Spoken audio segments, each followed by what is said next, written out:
الحمد لله نحمده ونستعينه ونستغفره ونؤمن به ونتوكل عليه ونعوذ بالله من شرور أنفسنا ومن سيئات أعمالنا من يهده الله فلا مضل له ومن يضلل فلا هادي له أما بعد فأعوذ بالله من الشيطان الرجيم بسم الله الرحمن الرحيم اهدنا الصراط المستقيم وقال النبي صلى الله عليه وسلم عليكم بسنتي وسنة الخلفاء الراشدين المهديين صدق الله العظيم وصدق رسوله النبي الكريم نحن على ذلك لمن الشاهدين والشاكرين والحمد لله رب العالمين رب اشرح لي صدري ويسر لي أمري واحلل عقدة من لساني يفقهوا قولي سبحانك لا علم لنا إلا ما علمتنا إنك أنت العليم الحكيم اللهم صل على سيدنا ومولانا محمد وآله وصحبه وسلم كما تحب وترضى عدد ما تحب وترضى۔ نہایت ہی قابل صد احترام سامعین، ہماری آج کی نشست اور آج کا جو موضوع اور عنوان ہے وہ معجزہ اور کرامت کے حوالے سے ہے۔ اس میں انشاءاللہ العزیز مسلک اہل سنت والجماعت پر جو لوگ اعتراضات کرتے ہیں خصوصاً کرامات کے حوالے سے، وہ چاہے مسلک اہل حدیث سے ان کا تعلق ہو یا اہل بدعت سے ہو یا کسی مسلک سے بھی ان کا تعلق ہے، وہ معجزہ یا کرامت پر اعتراضات کرتے ہیں، ان کا ہم انشاءاللہ العزیز اصولی طور پر جواب دیں گے اور یہ بات ہم بتلائیں گے کہ اس میں اصل اہل سنت والجماعت کا موقف کیا ہے، اور جو موقف ہم بیان کریں گے پھر کسی بھائی کو، سننے والے یا دیکھنے والے کو اس پر کوئی اعتراض ہوگا تو وہ دلیل کی بنیاد پر اعتراض کرے، ہم انشاءاللہ العزیز اس کا علمی جواب بھی دیں گے، اور ہم اپنے اس سلسلے میں کوشش یہ کریں گے کہ ہم اپنی گفتگو کا انداز بہتر رکھیں اور کسی پر ناجائز کیچڑ نہ اچھالیں اور کسی کی آبرو ریزی نہ کی جائے، صرف ایک دینی اور علمی خدمت کے حوالے سے یہ ہم انشاءاللہ العزیز اپنا سلسلہ شروع کر رہے ہیں۔ آج کی مجلس میں ہم اصولی طور پر کرامات کے حوالے سے گفتگو کریں گے، پھر خصوصاً جو لوگ اعتراضات کرتے ہیں خصوصاً فضائل اعمال پر، فضائل صدقات، فضائل حج اور فضائل درود شریف پر،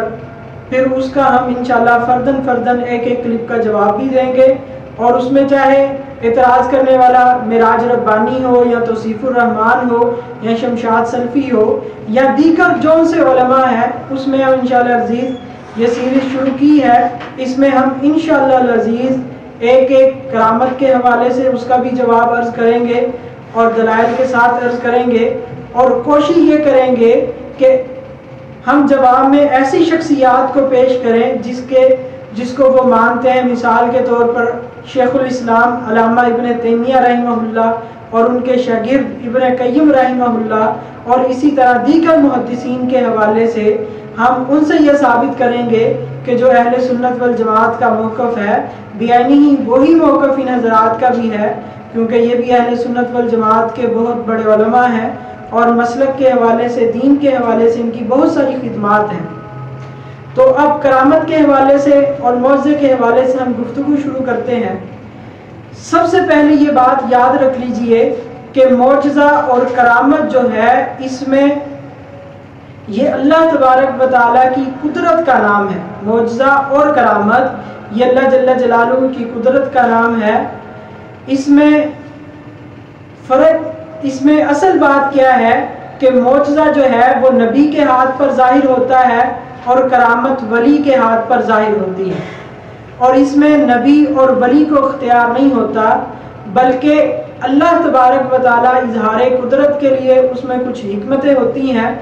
اپنی اظہار قدرت کے لیے اور نبی کی تصدیق کے لیے نبی کے ہاتھ پر معجزہ ظاہر کرتے ہیں، اور اسی طرح ولی کی کرامت اس کے اکرام کے لیے یا کسی خاص مصلحت کی تحت ولی کے ہاتھ پر کرامت کا ظہور کیا جاتا ہے۔ تو یہ بات ذہن نشین فرما لیں کہ اس میں نبی اور ولی کا اختیار نہیں ہوتا، اس میں صرف اللہ تبارک و تعالیٰ کی قدرت شامل حال ہوتی ہے۔ اس لیے معجزے اور کرامت کو ماننا در حقیقت خدا کی قدرت کو ماننا ہے، اور وہ ان اللہ علی کل شیء قدیر، وہ ہر چیز پر قادر ہے۔ اور یہ بات ذہن نشین فرما لیں کہ معجزے اور کرامت کو، خصوصاً کرامت کو اس حوالے سے دیکھنا کہ یہ ایک شخص اس طرح نہیں کر سکتا، تو اگر ہم اس حوالے سے دیکھیں گے کہ کرامت ایک شخص ظاہر نہیں کر سکتا تو یہ کس طرح ہو گئی، تو اس کو ہم نے صحیح نہیں سمجھا، بلکہ جب ہم معجزے اور کرامت کو خدا کی قدرت کے حوالے سے سمجھیں گے کہ یہ اللہ تبارک و تعالیٰ کی قدرت ہے اور اللہ تبارک و تعالیٰ اس کے کرنے پر قادر ہے، تو نہ ہمیں پھر معجزے پر اشکال ہوگا اور نہ ہی کرامت پر اشکال ہوگا۔ اب معجزہ اور کرامت کسے کہتے ہیں اور اس میں فرق کیا ہے، یہ میں اپنی طرف سے نہیں بلکہ کتاب التعریفات، علامہ جرجانی رحمۃ اللہ علیہ کی کتاب التعریفات سے میں اس کی تعریف پڑھ دیتا ہوں۔ انہوں نے صفحہ 129 باب الکاف میں الکرامہ کے تحت لکھا ہے، ہی ظہور امر خارق للعادۃ من قبل شخص غیر مقارن للدعوى النبوۃ فما لا يكون مقرونا بالایمان والعمل الصالح يكون استدراجا وما يكون مقرونا بالدعوى النبوۃ يكون معجزۃ۔ علامہ جرجانی رحمۃ اللہ علیہ فرماتے ہیں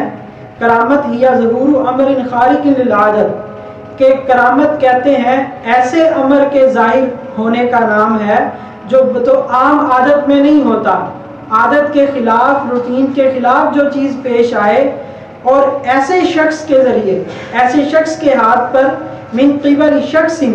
ایسے شخص کی طرف سے وہ امر ظاہر ہو غیر مقارن للدعوى النبوۃ، جو نبوت کا دعویٰ نہ کرتا ہو، جو نبوت کا دعویٰ نہ کرتا ہو، اس کے ہاتھ پر اگر کوئی ایسی چیز ظاہر ہوئی ہے جو خلاف عادت ہے تو وہ کیا ہوگی، وہ کرامت ہوگی۔ لیکن اس میں انہوں نے شرط یہ بتلائی ہے، فما لا يكون مقرونا بالایمان والعمل الصالح يكون استدراجا، اس میں شرط یہ ہے کہ وہ مومن ہو اور نیک اعمال کرتا ہو، اور جو شخص نہ مومن ہو اور نہ اس کے نیک اعمال ہوں تو اس کو کرامت نہیں بلکہ اس کو استدراج کہتے ہیں۔ وما یکون مقرونا بدعوی النبوۃ، اور اگر ایسے شخص کے ہاتھ سے ظاہر ہوئی ہے جو نبوت کا بھی دعویٰ کرتا ہے تو پھر یہ چیز یکون معجزۃً، تو یہ چیز پھر کرامت نہیں بلکہ معجزہ کہلائے گی۔ تو پتہ چلا کہ کرامت ایسے شخص کے ہاتھ پر کسی چیز کا ظاہر ہو جانا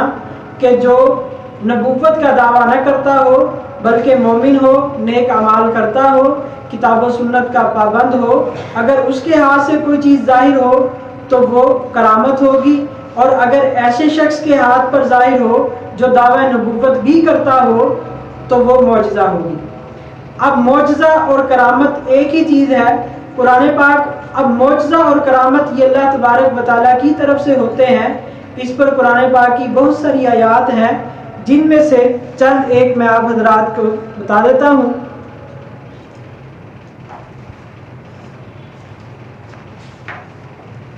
یہ سورہ رعد کی سورہ نمبر 13 آیت نمبر 38، اس میں اللہ تبارک و تعالیٰ فرما رہے ہیں، ما کان لرسول ان یأتی بآیۃ الا بإذن اللہ، کہ کسی رسول کے لیے یہ اختیار نہیں، یہ بات نہیں کہ وہ آیت یعنی معجزہ لے آئے بغیر اللہ کے اذن سے۔ تو معجزہ جو ہوتا ہے وہ اللہ کے اذن سے ہوتا ہے، اور آپ کو پتہ چل گیا ہے معجزہ اور کرامت ایک ہی چیز ہے۔ فرق یہ ہے کہ معجزہ اس شخص سے ظاہر ہوتا ہے جو دعوی نبوت کرے، اور جو دعوی نبوت نہ کرے تو یہی چیز کرامت ہوتی ہے۔ تو یہاں ایک بات یہ بھی